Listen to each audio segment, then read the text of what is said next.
menebar dakwah, meraih surga. Yang ketiga, adab makan. Wah, ini penting nih. Ini kebutuhan tiap hari nih. Nggak ada hidup tanpa makan, nggak ada liburnya. Punya duit, nggak punya duit, harus makan. Iya kan? Antum nggak punya duit, apa libur makannya? Nggak ada. Baik, utang udah, numpuk. Karena ini harus. Baik, as-salisu sammillah fibtida'i aklika wa syurbika qailan. Bismillah. Bacalah bismillah ketika engkau akan memulai makan dan minum. Seraya mengatakan bismillah. Wa kul biyaminik, makanlah dengan tangan kananmu. Wa kul mimma yalik, makanlah yang terdekat denganmu. Wa idza faraghta, kalau kamu selesai makan, fal'aq asabi'aka, cilatilah jari jemarimu. Wa kul, dan katakan alhamdulillah, segala puji bagi Allah SWT.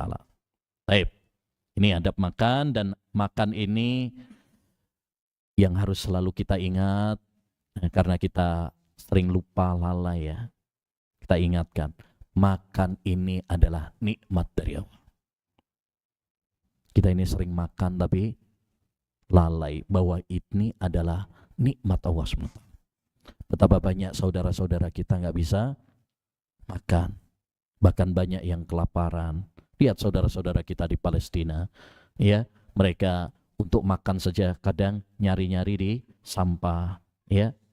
Maka kita harus banyak-banyak bersyukur kepada Allah Subhanahu wa taala ketika kita diberi nikmat untuk bisa makan, bisa minum, ya. Bahkan bukan cuma 3 kali dalam sehari, kadang lebih, ya, semau kita, ya. Bahkan sebagian orang rumahnya kadang seperti Indomaret, semuanya tersedia. Ya. Alhamdulillah, kita bersyukur kepada Allah Subhanahu wa taala. Itu jangan lupa. Ya, karena banyak orang lupa bahwa makan itu adalah nikmat. Ya. Bahkan bukan hanya orang melarat saja. Ada orang kaya pun kadang susah untuk makan. Dia punya kekayaan, dia punya jabatan, tapi untuk makan susah. Kenapa? Sakit. Ini ada orang kaya, tapi nggak bisa makan. Nggak boleh makan ini, nggak boleh makan itu. Kita orang nggak kaya, tapi bebas, nggak ada pantangan. Alhamdulillah, semuanya boleh. Alhamdulillah. Ya, jadi ini harus kita syukuri.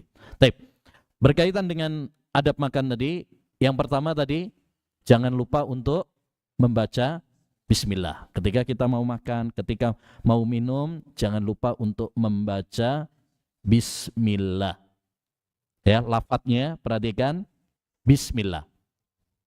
Tidak perlu ditambahi bismillahirrahmanirrahim, menurut pendapat yang lebih kuat, walaupun ada perbedaan. Sebagian para ulama boleh mengatakan bismillahirrahmanirrahim, tapi pendapat yang lebih kuat cukup bismillah. Karena ini yang terdapat dalam beberapa riwayat. Ya, bismillah. Dan ini doa yang sahih yang diajarkan oleh Nabi. Ya ghulam sammillah. Wahai anak kecil, bacalah bismillah. Adapun doa yang masyhur diajarkan di anak-anak TK, TPA, apa biasanya? Allahumma barik lana fima razaqtana wa qina adzabannar. Gitu ya. Ini hadisnya tidak sahih. Hadisnya dhaif jiddan, lemah sekali. Anehnya, hadis yang lemah sekali justru yang masyhur. Ya, itu anehnya. Yang sahih malah dilupakan. Padahal satu ini lebih sahih. Yang kedua lebih gampang, bismillah, gampang, lebih ringkas.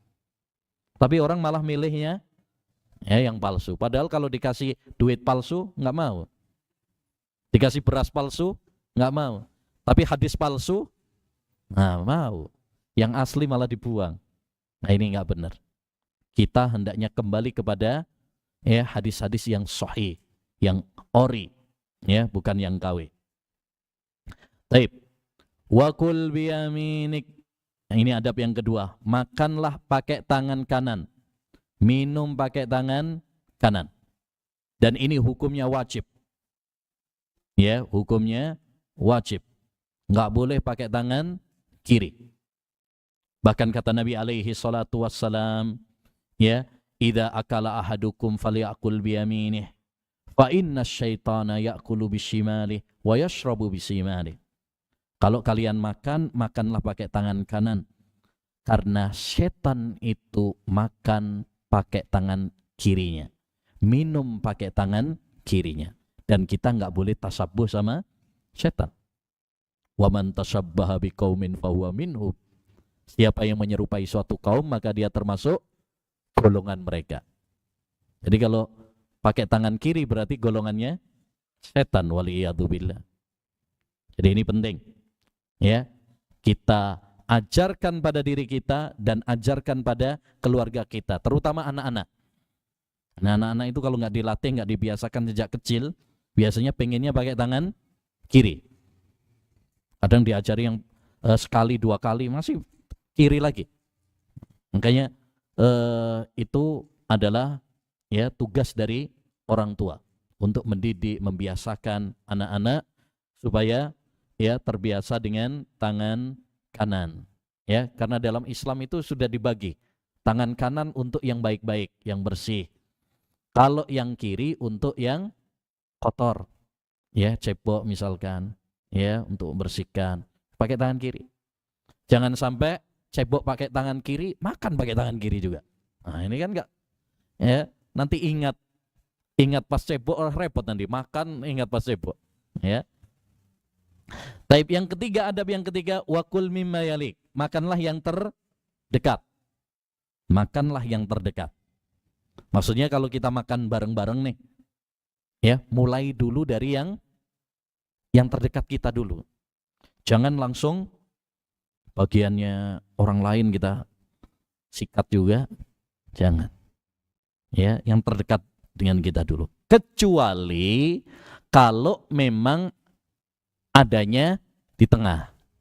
Misalkan, ya, kita lagi makan bersama, misalkan. Tapi lauknya adanya di tengah. Apa antum nasi aja yang terdekat?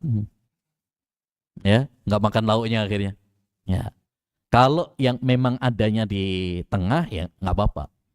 Ya, tapi kalau memang itu ada di depan kita, maka dahulukan yang di depan kita.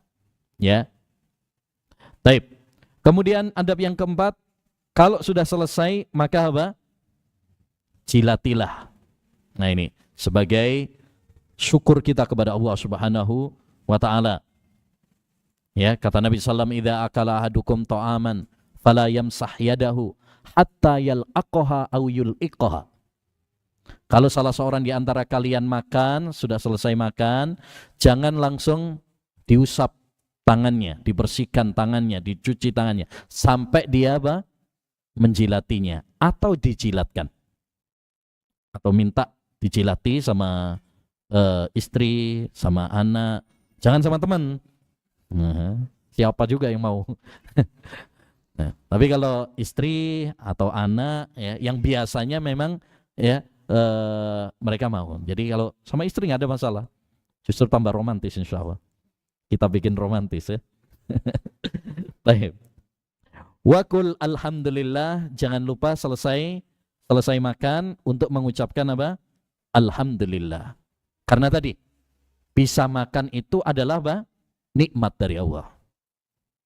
Ya, makanya selesai makan kita diingatkan, suruh mengucapkan alhamdulillah. Karena itu nikmat dari Allah Subhanahu wa taala. Ya, Allah itu berhak untuk kita puji karena dua. Pertama, karena Allah Subhanahu wa taala zat yang maha agung. Zat yang maha agung. Yang kedua, karena Allah banyak memberikan nikmat kepada kita.